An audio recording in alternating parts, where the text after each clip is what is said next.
Lifestyle presented by Hyundai, Whitlock and Wiley, joined now by NBA champion Brian Scalabrine and USA Today NBA writer Mark Medina. Let's move to the Staples Center, where Kawhi Leonard and Paul George took the floor together for the first time since joining forces on the Clippers and were able to pull out an overtime win over a very good Celtics team.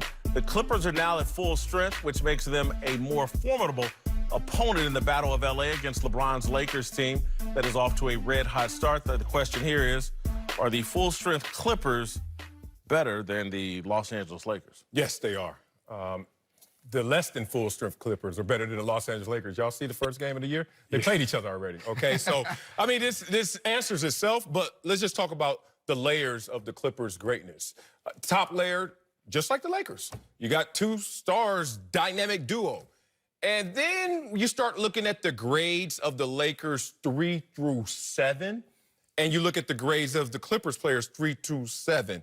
And two stand out for the Clippers, Montrezl Harrell and obviously Lou Williams. You got an offensive cyclone and a defensive tornado coming in to say, we're going to play against your $900,000 players in your second line. And that's where I think the game changes when you talk about the Clippers. The Lakers got off to a fast start against the Clippers. No Kuzma, I respect that, in game one. But they get off to a fast start. But then we got to come with our backups, our reserves, who are really starters in this league.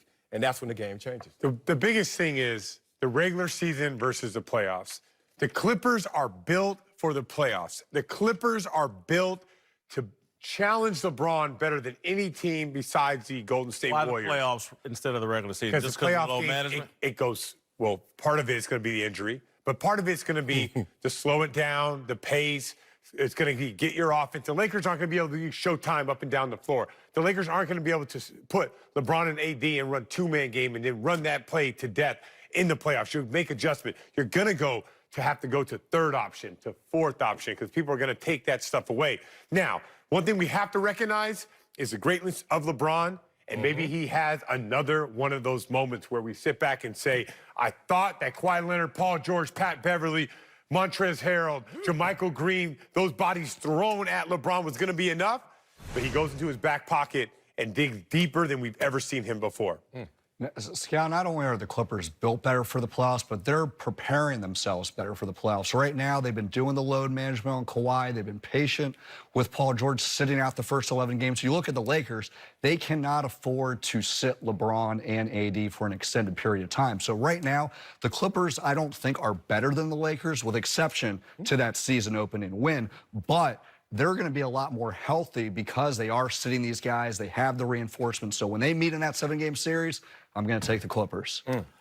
I am on board with the Clippers, but LeBron keeps raising doubts for me. Because how long is he going to be able to do this? That's unbelievable. This is incredible. He's elevated to another. He's trying to win another MVP. And until I see him slow down, I'm going to have a little bit of hesitation before I just go. And I wasn't expecting this. Coming into the year, I'm all in on the Clippers. It's a mismatch. Seeing LeBron operate at this level in year 17 has shocked the hell out of me. I don't think he can sustain it, but I don't think it's smart to doubt LeBron James. You know what we probably didn't think about? From Christmas Day last year all the way up until the start of the season this year, he played 1 month of uninspired basketball. I'm talking about LeBron James right here. What was Kawhi Leonard doing?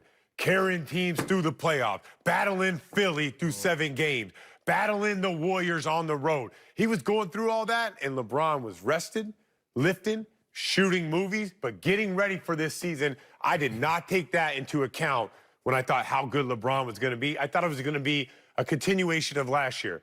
Last year's in the past. He's rested. He looks like he turned back the clock 5 years. I don't know if I would call this rested. What I call this is someone else, once again, using other people's fuel to gas their engine. So he's using us as his motivation. You ever race somebody and it gets hyped up? I did this race against Keyshawn Johnson, marquee race. All it was false starts, and everyone had, I'm gonna beat you, I'm gonna beat you. And they go. It's a marathon, though. So tell me about this race. I'm trying to picture you and Keyshawn. Oh, it wasn't pretty. I smoked him. But here's the thing.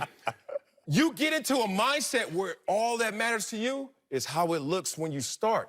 But this is a different marathon. And I'm telling you right now, they're using so much of their gas up, whether it's psychologically or just physically, because they have to make an impression where the Clippers don't. Wait, what makes you when you watch LeBron? Now, I would agree at the beginning of the year, but when you watch LeBron right now, and you guys know I'm not a big LeBron cheerleader at all. Yep. But when you watch him right now, what makes you think he's slowing down? Like, you got to tell me, inform me, because I'm not seeing it. Yeah, I'll tell you what makes it slow down. The fact that the way that he's playing, the physicality of that wears and tears on you at this age. We think. You're right. You're right. Here's where I thought It worked last year. This is where I thought LeBron could never go back to. And he has. And it shocked me. He's all in. And last year he wasn't. And I thought the Hollywood thing and all the little things that he had going on the side prevented him from going all in. If Darnell and a few other of our guys go to a lot of these Lakers games, and they tell me in the locker room the chemistry that LeBron has with this group of teammates. He's all in a way that he just wasn't last year. I didn't think he could get back to this mental place. He's behaving and working with Frank Vogel. It's hard for me to doubt LeBron. Chemistry saves the growing, huh? I don't have any doubts about LeBron James. He's rested, motivated. He knows when to be aggressive, when to defer to Anthony Davis. But I have some doubts about Anthony Davis. Can he stay healthy? Last few he's years, already hurt. His whole career, he's missed an average of 14 games, and he's already been hurt. He's been dealing with the shoulder injury. Now, let me be clear. Anthony Davis has a very high pain threshold. He's been very aggressive through playing through contact, but there's no way around it. There's going to be injuries that are going to be coming up this season that's going to force him to be out of the lineup, and the Lakers can't afford that. All right, stay right where you are. In 15 minutes, I'll tell you what Deshaun Watson has in common with Batman and why he might struggle tonight. But first,